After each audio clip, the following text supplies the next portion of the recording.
Swastiastu. Kami dari kelompok 5. Di sini kami akan menyampaikan materi mengenai penipuan komputer. Sebelum melanjutkan ke materi, izinkan kami memperkenalkan diri terlebih dahulu. Perkenalkan, nama saya Ketut Ayu Suliantini dengan NIM 1817051221. Di sini saya sebagai moderator dan penyaji. Selanjutnya teman saya yaitu Luluk Toibah dengan NIM 1817051183. Di sini dia sebagai penyaji pertama. Yang terakhir yaitu Gede Panji Satya Putra dengan NIM 1817051269 sebagai penyaji 3. Baik, langsung saja ke materi yang pertama, yaitu ancaman pada SIA atau Sistem Informasi Akuntansi. Kepada penyaji 1 dan penyaji selanjutnya, saya persilahkan.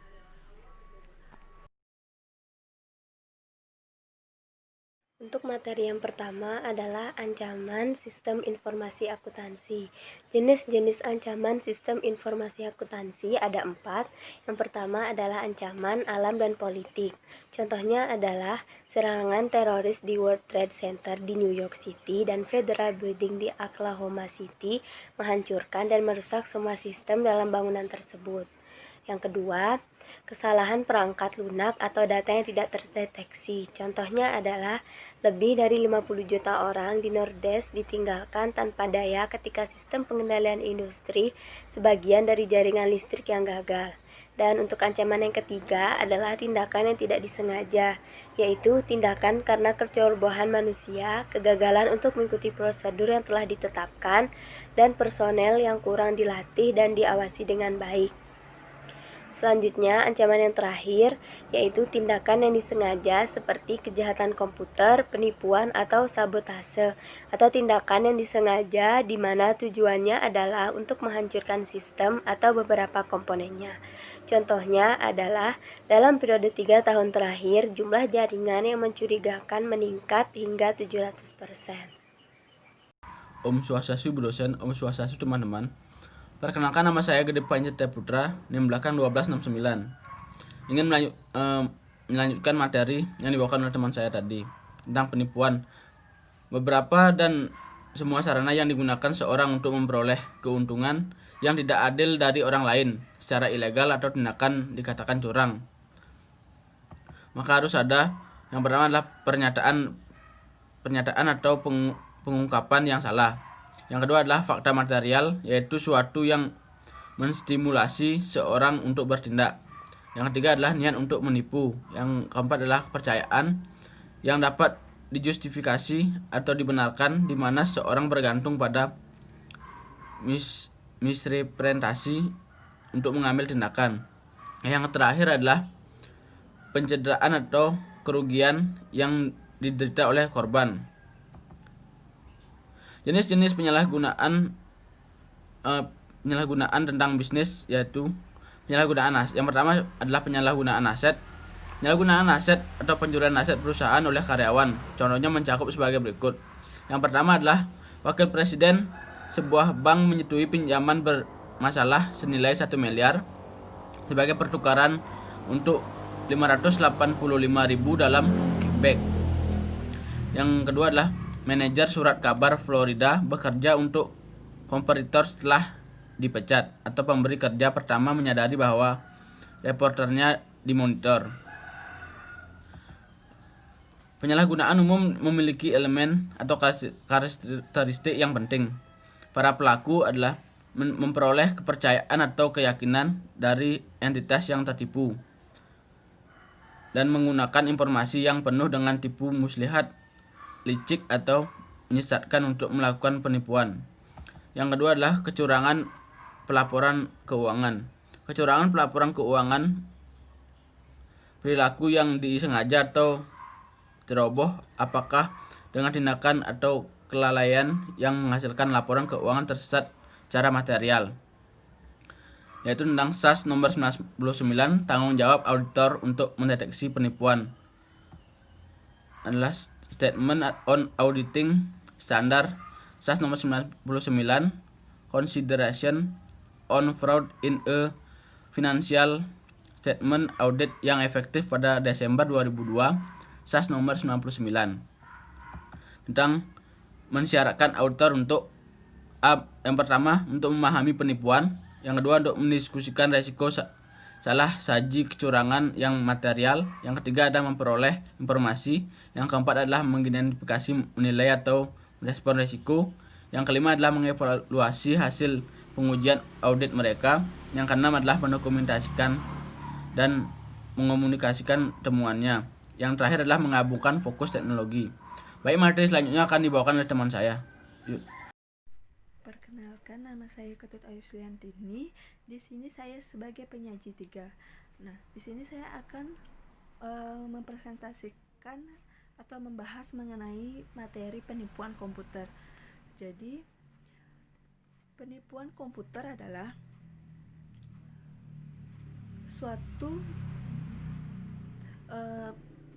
setiap penipuan yang mensyaratkan teknologi komputer untuk melakukan penipuan. Contohnya seperti pencurian, penggunaan akses, modifikasi, penyalinan atau penghancuran yang tidak sah pada perangkat lunak, perangkat keras atau data. Dan bisa juga pencurian aset yang ditutupi dengan mengganti catatan komputer, dan bisa juga memperoleh atau properti tak berwujud secara ilegal dengan menggunakan komputer. Terus ada 2 jenis dari penipuan komputer ini. Yang pertama yaitu meningkatkan penipuan komputer. Nah, sistem komputer secara khusus rentan terhadap alasan berikut ini. Yang pertama yaitu orang yang masuk dalam database perusahaan dapat mencuri, menghancurkan atau mengganti sejumlah besar data dalam waktu yang sangat singkat dan meninggalkan sedikit bukti. Yang kedua yaitu penipuan komputer dapat lebih sulit diakses ketimbang dengan penipuan lainnya. Yang ketiga yaitu beberapa organisasi memberikan akses kepada karyawan, pelanggan, dan pemasok ke sistem mereka. Yang keempat program komputer perlu dimodifikasi secara ilegal hanya sekali untuk mengoperasikan program yang tidak sesuai selama program tersebut dapat digunakan. Yang kelima yaitu komputer pribadi atau personal komputer sangat rentan.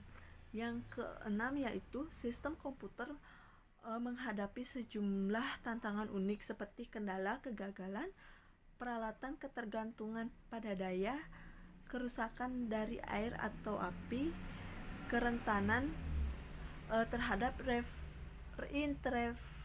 interferensi elektromagnetik dan interupsi, serta mendengarkan pembicaraan yang tidak seharusnya didengar.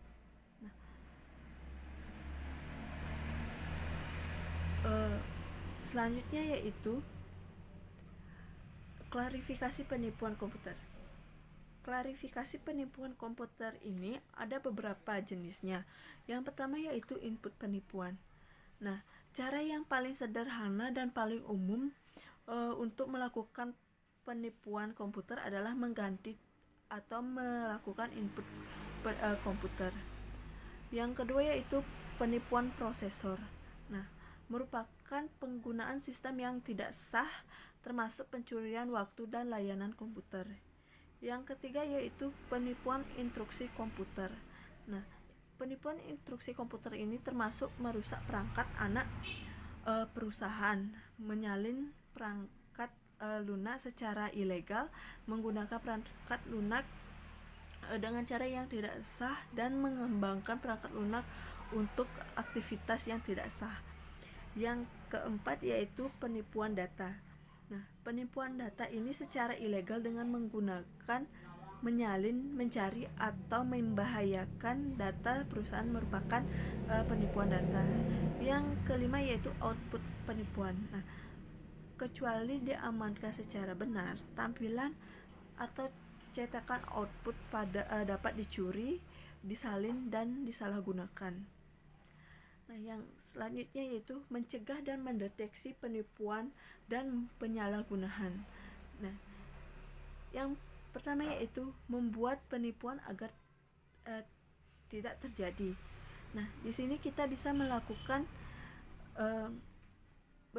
beberapa cara untuk membuat penipuan agar tidak terjadi. Yang pertama yaitu menciptakan budaya organisasi yang menekankan integritas dan komitmen untuk nilai etis dan kompetensi. Yang kedua yaitu mengadopsi struktur organisasi, filosofi manajemen, gaya operasional, dan risiko yang meminimalkan kemungkinan penipuan. Yang ketiga yaitu membutuhkan pengawasan, komite audit yang efektif, terlibat dan independen dari dewan direksi. Yang keempat yaitu menyatakan liburan karyawan tahunan dan menandatangani perjanjian rahasia secara periodik, merotasi karyawan penting. Yang kelima yaitu mengimplementasikan pengembangan proyek formal dan ketat, pengendalian akuisisi serta pengendalian manajemen perusahaan. Yang terakhir yaitu meningkatkan hukuman karena melakukan penipuan dengan menuntut pelaku penipuan. Nah, cara yang kedua yaitu meningkatkan kesulitan dalam melakukan penipuan. Nah, ada beberapa cara juga untuk meningkatkan kesulitan dalam melakukan penipuan ini. Yang pertama yaitu mengembangkan dan mengimplementasikan sistem pengendalian internal yang kuat. Yang kedua yaitu memisahkan fungsi akuntansi atas otorisasi, pencatatan, dan penyimpanan. Yang ketiga yaitu mengimplementasikan pemisahan tugas yang jelas antar fungsi sistem. Yang keempat yaitu menjaga akses